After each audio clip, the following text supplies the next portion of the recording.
Tiba-tiba terdengar kegaduhan di dalam rumah, bertengkar. Terdengar suara keras sang ibu memarahi anaknya. Dia terbangun dari sebuah pemikirannya tadi. Terbangun. Seorang ibu memarahkan anaknya yang kecil, umur 4 tahun. Tiba-tiba pintu belakang rumah dibuka oleh ibunya tersebut. Kemudian anaknya tersebut diusirnya. Kemudian dihempaskannya pintu tersebut sampai berbunyi keras. Kemudian dia katakan, "Enyahlah engkau wahai itu anak durhaka, pergilah engkau dari rumahku. Jangan tempati lagi ibu, jangan sebutlah ibu-ibu ini ibumu. Jauhlah dari engkau, anak engkau adalah anak pembangkang, pelaku maksiat." Anak umur 4 tahun.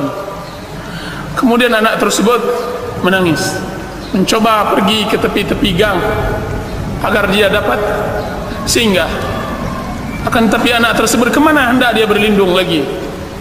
Kemana dia akan menetap? Kemana dia akan menginap malam? Maka dia balik lagi ke rumahnya. Kemudian ditempelkannya pipinya ke pintu tersebut. Kemudian dia mengatakan, ahli ibadah ini melihat tingkah laku anak tersebut. Kemudian anak tersebut mengatakan, ya ummah, wahai ibu, man yaftahu liyal babu idha ughliqat babaka anni, idha aghlaqti babaka anni. Wahai ibu, pintu mana lagi yang bisa terbuka untukku jika seandainya pintumu telah tertutup untukku? Tidak ada lagi. Pintu mana yang bisa menutup, yang akan terbuka untukku jika seandainya pintumu telah tertutup bagi?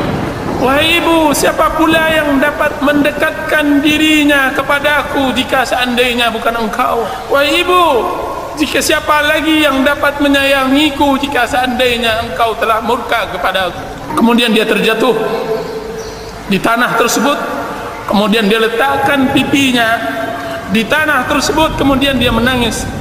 Dia menangis untuk dibukakan pintu dan dia tidak akan berbuat lagi kesalahan. Dia tidak akan kembali lagi kepada perbuatannya yang lama. Sang ibu mendengar ucapan sang anak, siapa ibu? Siapa ibu yang begitu keras hatinya sehingga dia tidak mendengar teriakan dan tangisan sang anak? Maka sang ibu tersebut melihat di celah-celah rumah papannya tersebut. Dilihatnya perlakuan anaknya tersebut. Tidak sampai hatinya, tidak tega. Kemudian dibukakan pintunya olehnya. Kemudian anaknya tersebut diangkat. Kemudian dibersihkannya pipinya dari tanah dan debu. Kemudian dipeluknya. Kemudian dia mengatakan, wahai penyejuk pandanganku, siapa pula yang tidak tersentuh dengan ucapan? Siapa ibu yang mengusir anaknya? Wahai anakku, sebutkan. Tidak ada ibu yang mengusir. Akan tetapi engkau telah berbuat kesalahan dan ibu akan memaafkan. Kau telah berbuat kesalahan, ibu memaafkanmu. Kemudian apa kata abid ahli ibadah tersebut?